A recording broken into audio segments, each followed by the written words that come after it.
Christophe Follet, on va parler de Goran Bézina pendant cette pause parce qu'on a un sujet qui lui est consacré. Quelle idée d'aller chercher Goran Bézina pour le faire venir à Sierre? Il nous fallait quand même quelqu'un d'expérience. L'équipe est très très jeune. On change de catégorie, on a une équipe jeune, donc il nous fallait quand même un grand frère, un modèle pour ces jeunes. On avait des étrangers, ça c'est clair. Mais d'avoir un gars comme Goran qui est en plus de la région, qui est valaisan, donc d'avoir un retour comme lui, c'était quelque chose d'inespéré et qui a pu être concrétisé sur le finish. Donc c'est top pour nous. Il est là pour apporter son expérience. Il est là aussi pour petit à petit apprendre le rôle d'entraîneur. On va le découvrir dans ce reportage signé Loïc Refait.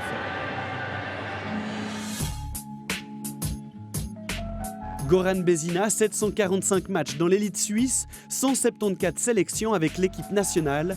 Le très expérimenté défenseur prépare son après-carrière au HC Sierre. Même si l'ancien servétien n'a pas toujours été attiré par le rôle de coach. Non, pas du tout. Il y a eu des saisons où j'avais envie d'oublier le hockey, de sortir de ce monde-là, parce que j'en avais un peu marre, quoi. Mais voilà, après, quand tu te rapproches de la fin de carrière, et tu te rends compte quand même que tu as fait ça pendant toute ta vie presque, et que 16 ans dans un club, tant d'années au plus haut niveau, que ça serait quand même un peu dommage de jeter ça à la poubelle et de ne pas l'utiliser, quoi. Si Goran Bézina est en Valais pour apprendre les rouages du métier d'entraîneur, il ne le fait que dans un rôle d'observateur. À 39 ans, il se sent encore l'âme d'un joueur et s'est fondu dans le collectif comme Monsieur Tout-le-Monde. Hors de question de mélanger les casquettes. Cette année, j'ai aucun rôle décisionnel dans le vestiaire, pas qu'il y ait d'ambiguïté dans le vestiaire avec les coéquipiers, parce que ça serait peut-être difficile pour eux aussi à accepter, à gérer, que je sois tout le temps dans le bureau avec les coachs, que je sache certaines choses sur eux, que je prenne des décisions qui les concernent. Ça n'a rien à voir. Moi, je suis joueur, je viens ici pour apporter mon expérience sur la glace et dans le vestiaire, et toutes les petites choses que je ferai à côté, ça sera vraiment pour moi. Dany Gélina, entraîneur des Sierrois, l'accompagne sur cette voie. Ensemble, ils abordent la logistique, la gestion du calendrier, la planification des entraînements ou encore l'organisation du camp et des matchs de pré-saison. Goran Bézina, malgré son bagage, doit être à l'écoute en engrangeant un maximum d'informations. Oui, il y a beaucoup de communication, il pose beaucoup de questions, que ce soit à moi ou à Diego. Il pose énormément de questions sur ce qu'on fait, comment on fait, pourquoi faire, et il donne son avis. Après, voilà, je veux dire, c'est plutôt de la collaboration constructive. C'est une formation continue, et si on peut l'aider, c'est tout bénéfique pour tout le monde.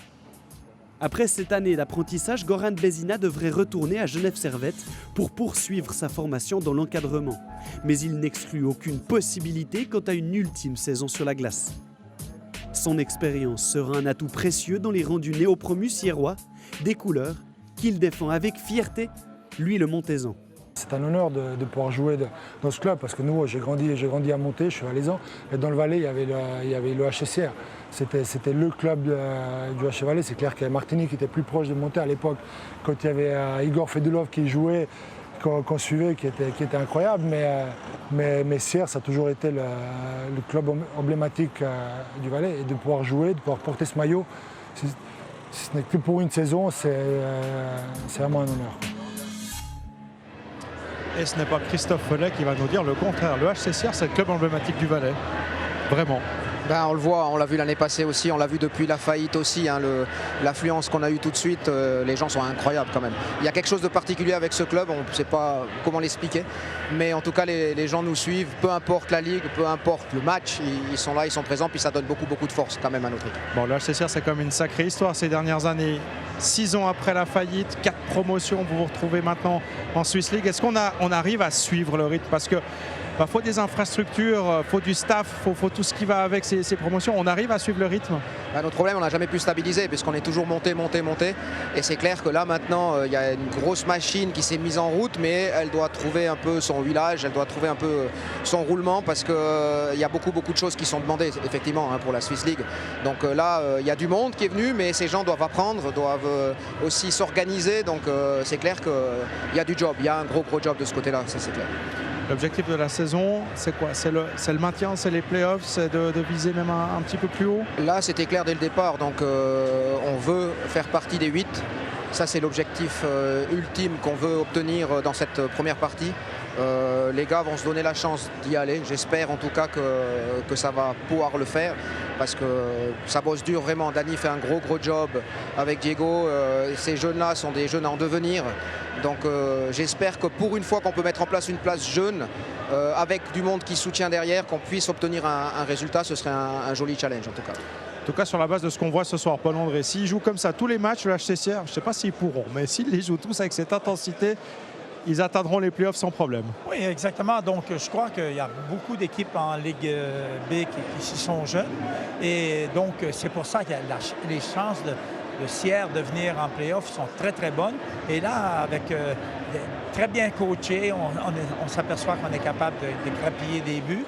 Et là, on n'a pas vu de but ce soir, mais si les étrangers sont capables de mettre peut-être leur touche, la finale, pour marquer des buts, c'est eux qui vont faire la différence contre les équipes de jeunes.